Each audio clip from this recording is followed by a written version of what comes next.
شفا جو ذات محمد رسول اللہ صلی اللہ علیہ وسلم کو بنا رہی تھی، اور کیا ہی میٹھا جو ہے الرحمن الرحیم الحمدللہ رب العالمین والصلاة والسلام علی سید الانبیاء والمرسلین وعلی آلہ واصحابہ اجمعین، اما بعد فاعوذ باللہ من الشیطان الرجیم، بسم اللہ الرحمن الرحیم، وما آتاکم الرسول فخذوه وما نهاکم عنہ فانتہوا واتقوا اللہ، صدق اللہ العظیم۔ محترم بھائیوں، دوستوں اور بزرگوں، اللہ تبارک و تعالیٰ نے اس دنیا میں انسان کو مختصر زندگی کے ساتھ بھیجا، اور انسان جو چلتا ہے وہ تعلیم سے چلتا ہے۔ جب انسان کی تعلیم ہوتی ہے تو پھر انسانیت کی تعمیر ہوتی ہے، اور پھر زندگی کے ہر گوشے میں اس کا چلنا بہت ہی آسان ہو جاتا ہے۔ ہمارے پاس ہر گھر میں ہمارا حال یہ ہے کہ مردوں سے زیادہ عورتیں ہیں، عورتوں سے زیادہ بچے ہیں، پلس ماحول ہمارے یہاں کا کیا ہے وہ سب کو پتہ ہے، اور تعلیم کی محنت جب سے ہو رہی ہے، جب سے سب سے پہلے انسان نے اس دھرتی پر قدم رکھا ہے۔ حضور صلی اللہ علیہ وسلم کے زمانے میں بھی تعلیم کی محنت ہوئی، تو پھر انسان سے چلنا آیا، انسان سے دنیا میں زندگی گزارنا آیا، جب تعلیم میں انسان نے محنت کی، جب تعلیم میں محنت کی تو انسان کی زندگی آسان ہوئی، اور جب تعلیم پر محنت کی تو اپنی زندگی تو آسان ہوئی، پھر تعلیم کے ذریعے انسان دوسروں کے لیے بھی نفع پہنچانے والا بن جاتا ہے۔ یہ تعلیم کی اہمیت ہے۔ لیکن ہمارا ایک بہت بڑا قصور میں بتاؤں آپ کو، آج ہمارے بچے کیوں نہیں بنتے؟ کتنے بچے ایسے ہیں مدرسوں میں پڑھ رہے ہیں، مسجدوں میں پڑھ رہے ہیں، مکتبوں میں پڑھ رہے ہیں، تو وہ اکثر بچے ایسے ہوتے ہیں جو کامیاب نہیں ہوتے۔ اس کی کیا وجہ ہے؟ اس کی وجہ یہ ہے کہ ماں باپ گھر میں بچوں پر محنت نہیں کرتے، ماں باپ بچوں پر گھر میں محنت نہیں کرتے، ماں باپ گھر میں بچوں کے اوپر نگرانی نہیں کرتے۔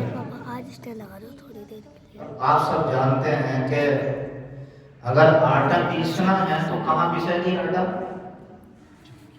چکی پہ پیستا ہے، اور چکی کے دو پارٹ ہوتے ہیں، ایک اوپر والا ہوتا ہے، ایک نیچے والا ہوتا ہے، اور دونوں ہی کام کرتے ہیں۔ دونوں چکی کے پارٹ کام کرتے ہیں تو آٹا بنتا ہے، آٹا پستا ہے۔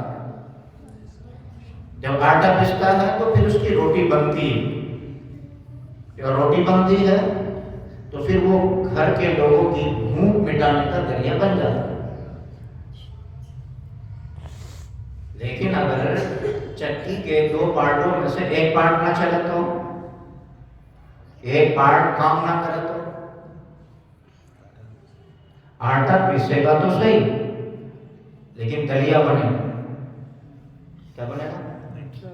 دلیا بنے گا، آٹا نہیں پیسے گا۔ اب دلیے کی روٹی بن جائے گی۔ ہاں جی، آج ہم یہ سوچتے ہیں کہ ہمارے بچوں کی تربیت اور تعلیم سب مکتب والے، مدرسے والے یہی کریں گے سب،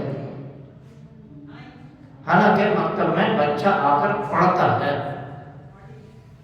مدرسے میں بچہ آ کر پڑھتا ہے، کرتا وہ ہے جو ماں باپ کو کرتا ہوا دیکھتا ہے۔ اب ماں باپ تو نماز کے دھورے نہیں بالکل، اور بچے کے بارے میں سوچے کہ تہجد گزار بن جائے، 5 وقت کی نماز تو پڑھے، تہجد بھی پڑھنے لگے اور ماں باپ نماز سے کو دور تو ہو جائے گا. تو اگر ہم اپنے بچوں کو تعلیم میں کامیاب کرنا چاہتے ہیں تو ہمیں اپنے بچوں کو وقت دینا پڑے گا. ہماری زندگی نبی کریم صلی اللہ علیہ وسلم کی تعلیم کے مطابق ہوگی. اور جب ایک بچی تعلیم کے ذریعے بن جائے گا تو پھر یہ گھر کے گھر ہدایت کا ذریعہ بنے. اب تھوڑا سا میں ایک واقعہ بتا دوں. واقعہ تو بڑا لمبا ہے, اشارہ کر دوں بس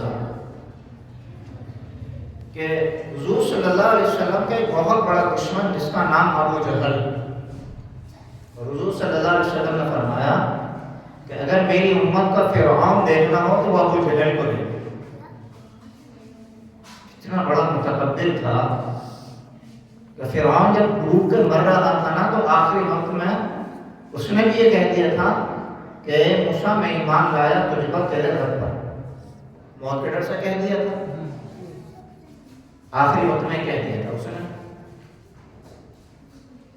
لیکن جب حضرت عبداللہ بن مسعود رضی اللہ تعالیٰ عنہ بدر کے میدان میں ابو جہل ملعون کو سینے پہ چڑھ گئے اس کا گردن کاٹنے کے لیے, تو اس نے کہا تھا کہ اے غلام میری گردن جب کاٹے نا تو سینے کی طرف سے کاٹنا. کہاں سے کاٹنا؟ سینے کی طرف سے. کیوں بھائی؟ کہ جتنے بھی قتل ہونے والے ہیں نا یہ ہمارے لوگ, جب ان کے سروں کے ساتھ میرا سر رکھا جائے تو سب سر اونچا دکھائی دے میرا سر. یعنی مرتا مرتا بھی تکبر کرنا نہیں چھوڑنا. تو حضور نے فرمایا میری امت کا فرعون دیکھنا ہو تو ابو جہل کو دیکھو. جب حضور صلی اللہ علیہ وسلم مکہ فتح کر کے مکے میں بالکل قابض ہو گئے تو ایک خاتون آئی, ان کا نام تھا ام حکیم. ایمان قبول کر لیا. اور یہ ابو جہل کا ایک بیٹا تھا جس کا نام تھا اکرمہ, اس کی بیوی تھی.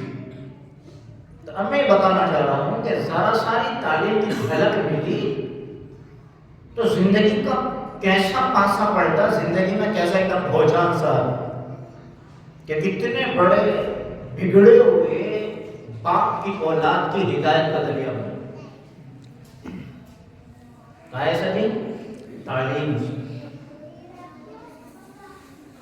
تعلیم تو بتاتی ہے نا کہ ماں باپ کے ساتھ کیسا سلوک کرنا. پیسہ تو نہیں پتا. تعلیم نہ ہو صرف پیسہ ہو اس سے تو دشمنیاں بن جاتی ہیں. ابھی بڑی حیرت کی بات ہے, اللہ کا یہ واقعہ تو میں نے سوچا بھی نہیں تھا کہ سناؤں گا میں. ویژنور کی بات ہے کہ ایک بیٹا, نام اس کا دانش, اپنے سالے کو ساتھ لیا, نام اس کا ندیم, اپنی وائف کو ساتھ لیا, نام اس کا عظمہ. گھرانہ ہندو ہے مسلم؟ ہاں جی مسلم گھرانہ, نام سے پتہ چل گیا. ان تینوں نے مل کر کے جو یہ تھا دانش اپنی ماں کے پیر پکڑوائے اپنی بیوی سے اور ہاتھ پکڑوائے اپنے سالے سے, اور جو دانش تھا سگا بیٹا وہ اپنی سگی ماں کے گلے پر چھری پھیر رہا, گلا کاٹ کے